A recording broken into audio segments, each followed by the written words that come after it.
Welcome back. In this video, we'll have some fun with a look at science by exploring artificial intelligence. As AI is explored in medicine, warfare, and the internet, Christians are increasingly concerned with how this new technology may affect them. In my last video, Historicity of Jesus, I addressed the Shroud of Turin object, which segues me to this topic. But first, let's understand what AI is and is not. Harvard University wrote a good article on the history of AI as seen here. From the Wizard of Oz's Tin Man and AI successes and setbacks to what lies in the future, the article explains, quote, "We can expect to see driverless cars on the road in the next 20 years, unquote. I might as well add autonomous eVTOL pods, or the flying cars of the Jetsons, and air taxis. And here's an example of the flying cars.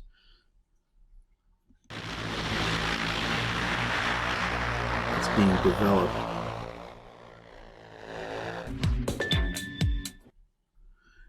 And then here's an example of the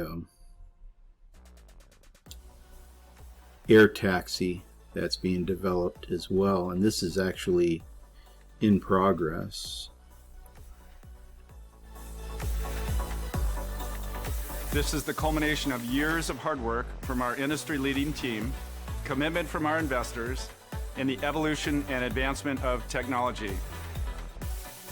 All to bring you the world's first self-flying, all-electric, 4-passenger, vertical takeoff and landing air taxi. And so there you see some air taxi development that is autonomous. That is, it flies all on its own without any pilot. Now, so what is AI? According to Oracle Cloud, this article here, artificial intelligence is software-based, quote, systems or machines that mimic human intelligence to perform tasks and can iteratively improve themselves based on the information they collect. According to the Brookings Institution, defines AI as, quote, machines that respond to stimulation consistent with traditional responses from humans, given the human capacity for contemplation, judgment, and intention, unquote. Their article explains that, quote, AI is a wide-ranging tool that enables people to rethink how we integrate information, analyze data, and use the resulting insights to improve decision-making, unquote. And then MIT Technology Review writes that advancements in, quote, applied natural language processing, end quote, and, quote, quantum computing could be used to run a generative machine learning model through a larger dataset than a classical computer can process, end quote. Coupled with the interconnectivity of the internet, one can see how expansive the knowledge base can be. Could AI aid Bible study and research? Imagine AI accessing multiple Bible versions, multiple Bible commentaries, multiple sermons, Bible concordances, etc., and in multiple languages. I've heard some refer to it as the AI, as if it's some cosmic monster out to get people. AI is created by man and is limited to man's knowledge. However, as a software-based machine, it has the potential to compute far more knowledge than man can. Meanwhile, processing or learning data that is too cumbersome to man. Kind of like processing an encyclopedia in seconds while making a decision based on that information. At present, its uses seem to be good for repeating processes and deciphering common human behavior and simulating that behavior by way of data and metadata. However, it lacks the capacity to design, much like any machine, because it is a machine, just in more human means or similarities. Design requires thought, intent, and purpose. Another use may be to interact with or engage with human activity. But a machine's knowledge is not infinite. It cannot exceed the total understanding of man, rather only process that knowledge. The capacity to discover or have creative abilities and have a means for sustained electrical power will continue to be its challenges and limitations. Let's take a look at this article here. Oh yes, AI Magazine gives a journal written by Roger Shin, and that could be viewed at this URL. The ethics concern is who dictates the algorithm and data that the machine produces and for what purpose it interpolates information. Integration with biology or the human brain is another ethical concern, and AI is being used to dictate what information you access via the internet. And we have seen the problems this has caused in the last 2 years, both in social media and politics. Other considerations or concerns: should freedom of access of internet information amendments to government constitutions be added? Meanwhile, digital ID and digital dollar are likewise pressing concerns that can be used for control. And let's take a look at humanoid robotics, how AI is being integrated with them. This is Atlas by Boston Dynamics.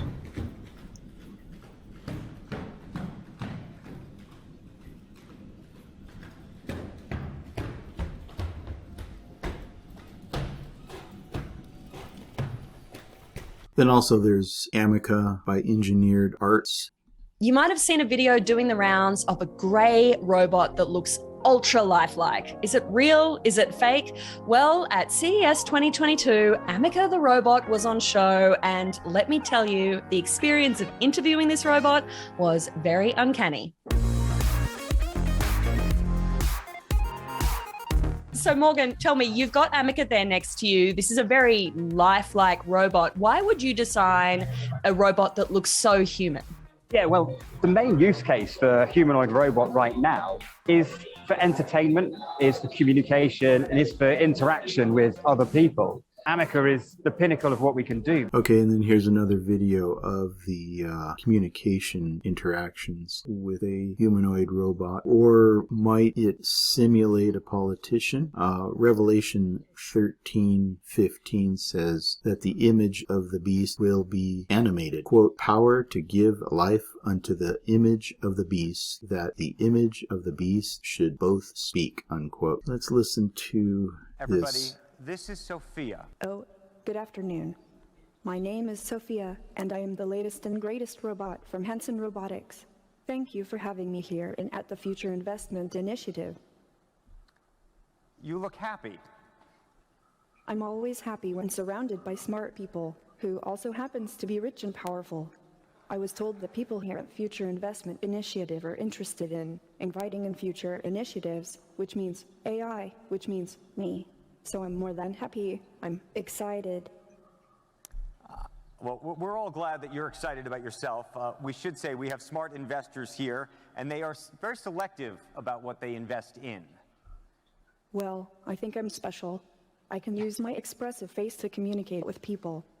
For example, I can let you know if I feel angry about something. That's impressive. Or if something has upset me. But why is it important for you to have an expressive face? But most of the time I feel positive. Why is it so important to have an expressive face given that you're a robot? I want to live and work with humans, so I need to express emotions to understand humans and build trust with people. Okay, philosophical question. Whether robots can be self-aware and conscious like humans, and should they be? Why? Is that a bad thing? Well, some humans might fear what will happen if they do. Recently, an artist has taken the image of the Shroud and created a, quote, hyper-realistic model, unquote, using Hollywood techniques. While it reveals the sacrifice and punishment Jesus took for believers, the realism can be a bit grievous for some and even creepy to others. Here's the exhibit. Statue, this new figure of the man they believe that the Shroud of Turin was wrapped around, and they are calling this a hyper-realistic portrayal and representation of what that body would have looked like. And it is incredible when you see it, Tracy, when you look at the skin, you look at the hair, as portrayed in the Shroud of Turin. So there it is, a hyper-realistic replication of the image that is on the Shroud of Turin. And the hyper-real mask technology used in this exhibit is, as the name suggests, quite realistic. Take a look at, here's the actual website of the exhibit. And so this technology from Hollywood is explained in this video here. In like Hollywood special effects industry, and there were a few craftsmen who were masters of this particular form of artistry and were involved in sculpting and monster making and all the rest of it. And they developed these techniques using various materials over the years. They started around $600 up to $1,000, maybe $1,500. So I have one here that's kind of an old favorite, this one. So as you can see, it's made of this silicone material. Silicone is very durable, but also very flexible. And it kind of looks like human skin, in fact. Now, what if that technology was put on a robot, that is, something such as that there? You can see where I'm going. Might we have Pastor AI Jesus Robot preaching the gospel or teaching a message? Or maybe the subject matter is non-biblical teaching or, quote, another gospel, unquote, as the Apostle Paul warned against. And might we have the audience or congregation interact with requests on their cell phone or input so that the AI addresses and responds to such information? I'm not suggesting that this should be implemented, but you can imagine how this is becoming plausible. Thus, one must ask what the implications are. Can such technologies be used for good or evil? And regarding all this technology, here is the point I wanted to make, and that is making the distinction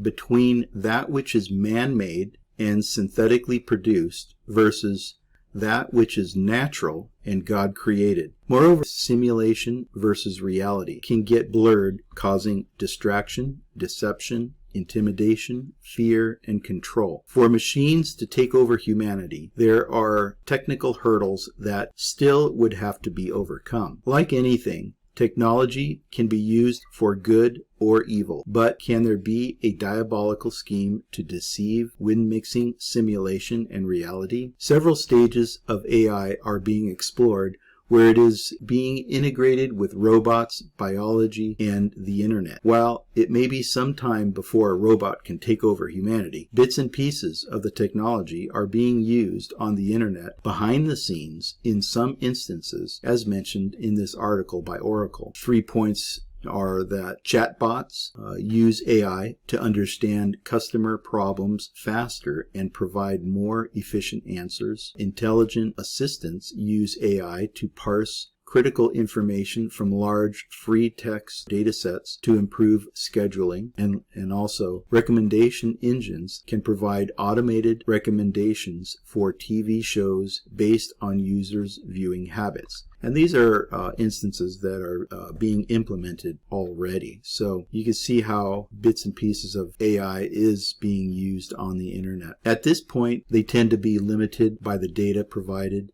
and thus still lack human contemplation, judgment, and intention. Another technology being explored is holograms, light projected onto air molecules displaying a 3D object. In this first article, here is a simulated hologram display requiring a special box for projection, referred to as a holopod cabinet, a portal, or volumetric display. Let me show you the video on this. Thinking outside the box? Take a look inside this one. Stand out in a crowded marketplace with Portal. You're not seeing double. He's being beamed into Portal via live telepresence. Anyone can beam into the unit remotely from anywhere in the world, in real time. A built-in front-facing camera and stereo speakers allow for live. So you see how that's being simulated, hologram there in a projection type box. But there is more advanced technologies, and here's one right here called solid light. Like other technologies, solid light doesn't rely on spinning volumetric displays or reflections projected up onto angled glass. Instead, Lightfield Labs says this technology is the highest resolution holographic display platform ever designed. A light source sends light through a multi-layered piece of polymer known as a phase guide that steers and focuses the light into mid-air, essentially creating a hologram in the space in front of you. The result is what Lightfield Lab calls a solid light object that moves, refracts, and reflects in physical space. Seeing it with my own eyes, I realised the solid light name makes sense. At first, it looks like you should be touching something solid, even if it's just a screen or a piece of reflective glass. But I was just passing my hands through light. And lastly, there are digital 3D objects or virtual reality VR 3D model for interactive display and digital preservation. And here's the cover that I turned into this 3D model.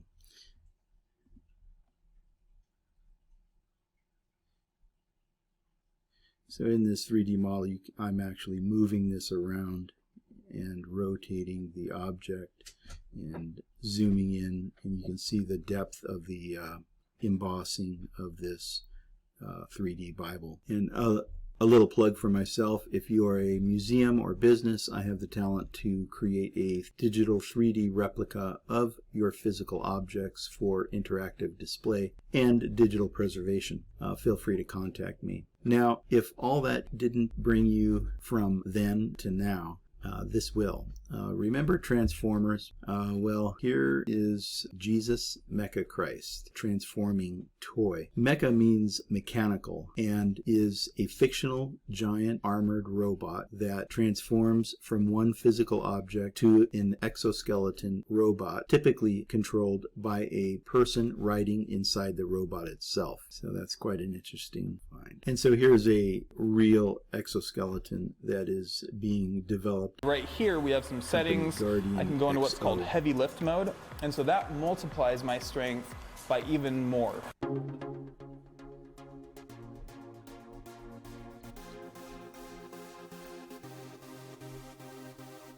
Would you fly in an autonomous aircraft? Would you attend Pastor AI Jesus' service? Was this helpful for gaining a better perspective on AI? Leave your comments below. Okay, so thanks for watching and see you next time.